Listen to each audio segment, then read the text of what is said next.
My cry don't let Ella, my special I finally starting to realize never get.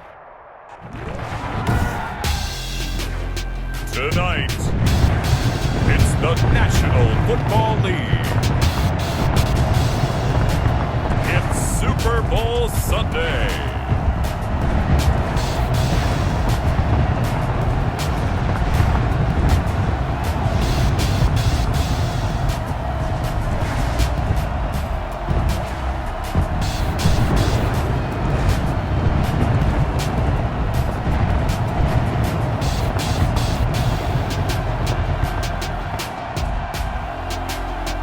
We'll see Tom Brady and the Tampa Bay Buccaneers taking on Patrick Mahomes and the Kansas City Chiefs. EA Sports coverage of the National Football League is on the air. Tonight it's all on the line. We play for the Lombardi Trophy, as it'll be the AFC champion Kansas City Chiefs taking on the champions from the NFC, the Tampa Bay Buccaneers. Brandon Gaudin and Charles Davis on hand. And Charles, we know how difficult it is to go back-to-back in the NFL. Few have succeeded in doing so. But here are the Kansas City Chiefs, champions of the AFC yet again, trying to lift that Lombardi Trophy. Remember, this is a franchise that played in the first ever Super Bowl. Then they ended up winning Super Bowl IV, which was 50 years prior to winning Super Bowl 54. They didn't want to wait another 50 years, so they went ahead and made it back this year. What a great run for this Kansas City team. Meanwhile, the Buccaneers are back in the Super Bowl for just the second time in franchise history. I know one thing, they'd love a repeat of that first appearance. Would they ever? That was 2003 in San Diego, and it was Super Bowl 37.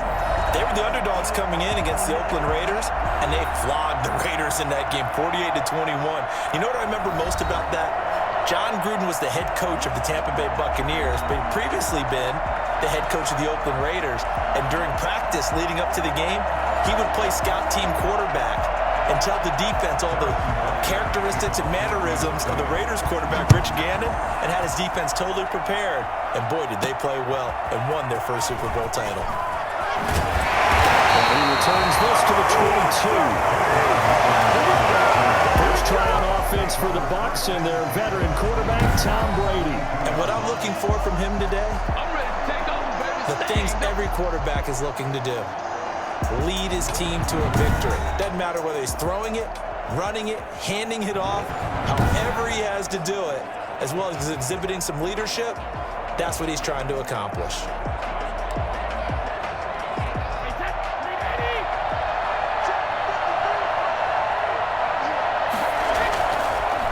Here's Ronald Jones, first carry for the USC man. And he's going to get this one across the 30-yard line. Give him 10 yards there, and about by the nose of the football, he's going to have a first down. Well, one unit I know you want to watch is that offensive line. If they keep clearing holes like that, it could be a long night defensively. No doubt about it, because when they are in sync, as we're seeing so far, when that continuity is there, and you can see that they're playing off of each other, they're controlling the defensive front linebackers, it's going to be a very long night for the defense, because someone's going to run for some big yardage. That good for 22 and a first down. And that one heck of a run right there. Once he got loose, you could tell that he was going to run a long way. That was pretty impressive. And there's an old chestnut of an expression called getting on your horse. And I hate to use it, but I'm going to right here because it absolutely applies. How about the head of steam he had behind him? He was absolutely galloping downfield. That was something to see. First down carry by Jones. Absolutely nobody fooled there. He's going nowhere fast as he stopped behind the line of scrimmage. Officially, it's a 1-yard loss. That's going to bring up second and 11. 47-yard line.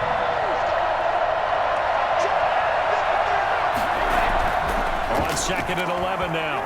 Brady, he'll take a shot for the end zone. Oh, he almost had it for the pick.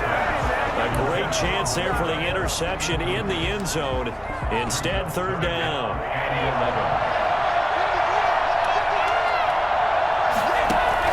Brady going to fake the give to Jones and set up to throw. He's going to let this go for the end zone.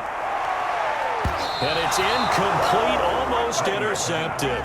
He had a great shot of picking that off in the end zone. It brings up 4th down. Well, they've got man coverage on the outside, and my scouting report on these DBs tells me that they love to take matters in their own hands. They want man coverage, not zone.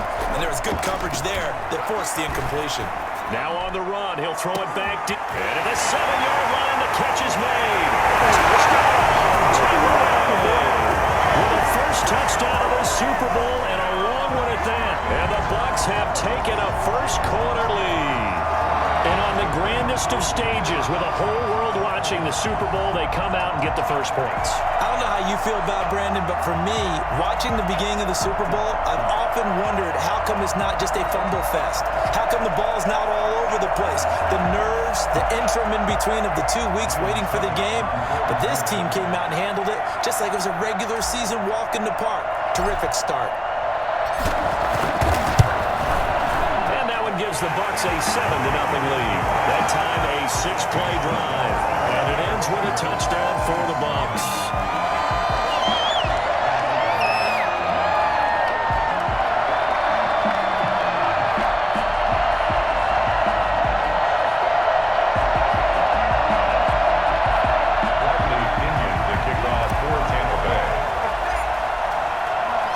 Following the touchdown now, it's Bradley Pinion on to kick this one away. Fielded in the end zone, and it'll come out to the 25 as he will not attempt to return. The KC offense set to go, led as always by the gunslinger, a former MVP in this league. It's Patrick Mahomes. We know the arm strength is certainly there. He's got a big-time cannon for an arm, and that's not a surprise. He's the son of a former Major League pitcher, so the bloodlines come into play. The biggest question for Patrick Mahomes, can he harness that big arm, develop the touch that's needed, and carry his team towards the playoffs? A give to the tight end, Kelsey. And not much to speak of. Call it a 1-yard gain up to the 26. The last play got just a yard. Here's 2nd and 9 from the 26. After one, 7-0 on EA Sports.